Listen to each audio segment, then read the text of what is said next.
खुशहालपुर नामक गांव में चारों तरफ सनसनी फैली हुई थी। सबके जुबान पर एक ही नाम सुनाई देता था, जो नाम था जादुई जिन की रहस्यमय गुफा। कोई भी उस गुफा के आसपास जाना तो दूर की बात थी, नाम लेने से भी लोग कतराते थे। तभी गांव में एक रमेश नामक व्यक्ति ने दस्तक दी थी, जो कि बड़ा ही जिज्ञासु और निडर था।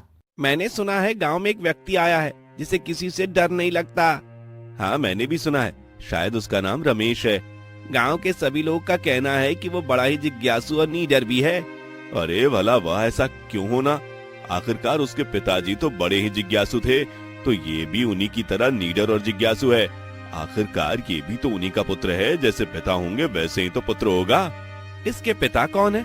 वो जिसके खत मेरे घर के पीछे थे, वो पृथ्वीराज। अरे हाँ, वही पृथ्वीराज। वैसे मुझे तुम्हें कुछ बताना है।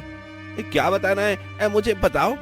गांव वाले बात कर रहे थे कि रमेश को इस जादुई जिन्न और रहस्यमय गुफा के बारे में पता नहीं चलना चाहिए। गांव के सभी लोग को इस गुफा के बारे में पता है, और उसे भी रहस्यमय गुफा के बारे में पता होना ही चाहिए। और अगर उसे इस गुफा के बारे में पता ना रहा और वो गलती से इस गुफा में पहुंच गया तो बेचारे की जान जा सकती है।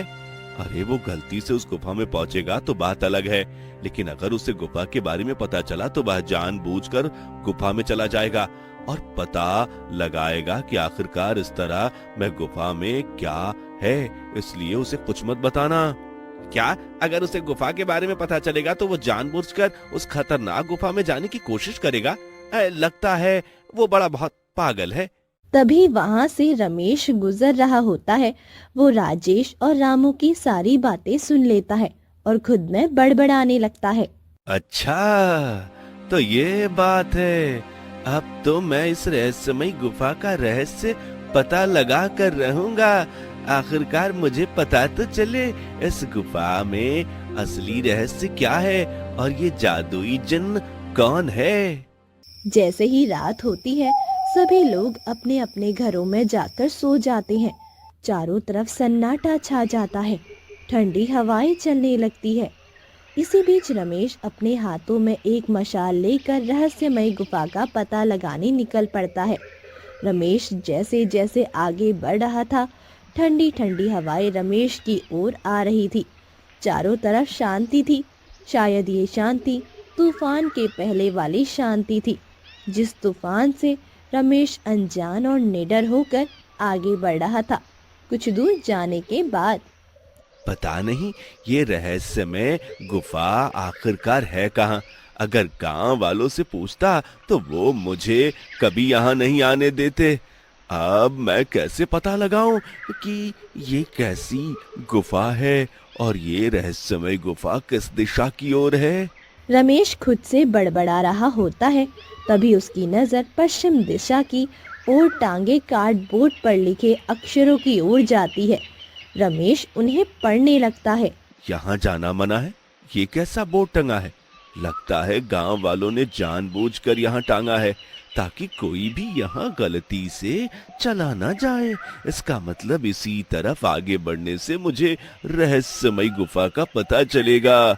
रमेश ये सोच पश्चिम दिशा की ओर निडरता के साथ आगे बढ़ता जा रहा था। तभी उसे अचानक से किसी के रोने की आवाज सुनाई देती है। ये क्या? ये अजीब सी आवाज किसकी है? इस अंधेरी में रो रहा है। रमेश उस आवाज को ध्यान से सुनने की कोशिश करता है तो उसे पता चलता है कि किसी बिल्ली की रोने की आवाज है। रमेश जैसे जैसे आगे बढ़ता जा रहा था, आगे का रास्ता उसके लिए और भी कठिन और डरावना होता जा रहा था। बड़ी मशक्कत के बाद रमेश गुफा के पास पहुंचता है। लगता है ये वह गुफा है जिस गुफा में जादुई जिन्न रहता है। मुझे इस रहस्यमय गुफा का रहस्य जानना होगा। इतना कहकर रमेश गुफा के अंदर चला जाता है। जैसे ही रमेश गुफा के अंदर जाता है, गुफा अपने आप बंद हो जाती है। रमेश को आगे जाते जाते एक दरवाजा दिखता है। रमेश जैसे ही उस दरवाजे को खोलता है, दरवाजे को खोलते ही एक अजीब सा धुआं रमेश के सामने आकर गूंजने लगा। निकलता है।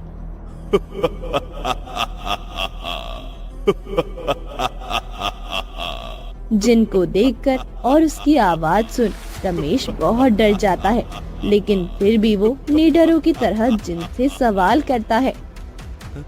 आप कौन हैं? मैं जिन्न हूँ जो यहाँ हजारों सालों से बंद था। आज तुमने मुझे आजाद कर दिया। हजारों साल? तुम यहाँ हजारों साल से बंद हो? हाँ, मैं हजारों साल से बंद हूँ इस गुफा के अंदर। इस गुफा के अंदर रहते रहते परेशान हो गया हूँ। मैं आज बहुत खुश हूँ, तुमने मुझे आजाद कर दिया। अब मैं अपने अधूरे काम पूरे करूँगा। अधूरा काम? तुम्हारा अधूरा काम क्या है? मुझे एक आत्मा से अपना बदला लेना है, लेकिन उससे पहले मैं तुम्हारी कोई इच्छा पूर्ण करूंगा, क्योंकि तुमने मुझे आजाद किया है। आप मेरे मालिक हैं आका, जिससे मैं बहुत ज्यादा खुश हूँ। आप अपनी कोई 3 इच्छा मुझे बताएं। जिनकी खौफनाक और डरावनी बातें सुनकर रमेश को डर तो बहुत लगता है, लेकिन वो सोचता है कि अगर उसकी कोई 3 इच्छा पूरी हो सकती है तो वो क्यों ना जिन से दौलत मांगे। मुझे इतना अमीर बना दो कि मेरे पास बहुत सारे पैसे हों, पूरे गांव में सबसे अमीर इंसान मैं बन जाऊं। मैं तुम्हारी इच्छा पूरी करता हूँ। अचानक से वहाँ एक धुआं बनता है और बहुत सारे सोने के सिक्के और गहने रमेश के सामने आ जाते हैं। मैं तुम्हारी इच्छा तो पूरी कर चुका हूँ, लेकिन याद रखना, इन पैसों को पाना जितना आसान होगा उतना ही मुश्किल। उन पैसों को संभालना। अब तुम्हारी दूसरी इच्छा बताओ। मेरी दूसरी इच्छा है मैं तुमसे कभी और मांग लूंगा। अभी सिर्फ यही इच्छा थी, अब मैं जा रहा हूँ। जो आज्ञा माले। इतना कहकर जिन गुफा का दरवाजा खोल देता है। रमेश वहाँ से बाहर निकल जाता है। अगले ही दिन रमेश बहुत अमीर इंसान बन चुका था। जब रमेश अपनी शानदार कार से उतरकर अपने घर में जाता है, गांव के सभी लोग उससे देखकर हैरान रह जाते हैं और आपस में बातें बनाने लगते हैं। एक रात में रमेश ने ऐसा कौन सा चमत्कार कर दिया जिससे वो अचानक इतना अमीर बन गया?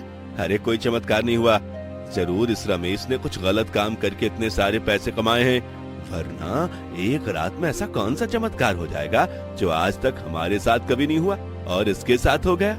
सही कहा, अभी कल ही ये गांव में आया था और आज देखो ये रंग रूप पूरा बदला हुआ। जरूर कोई गलत काम करता होगा। तभी रमेश घर के बाहर निकलता है। सभी लोग रमेश को शक की नजर से देखने लगते हैं और रात होते ही कुछ लोग रमेश के घर में चोरी करने की योजना भी बनाते हैं। हर दिन सबके घर में जा जाकर थोड़ा थोड़ा सामान चुराता था, लेकिन अब मुझे इतनी मेहनत नहीं करनी पड़ेगी। गांव का सबसे अमीर इंसान रमेश है, मैं रमेश के घर ही चोरी करूंगा और चोरों की गैंग में सबसे अमीर बन जाऊंगा।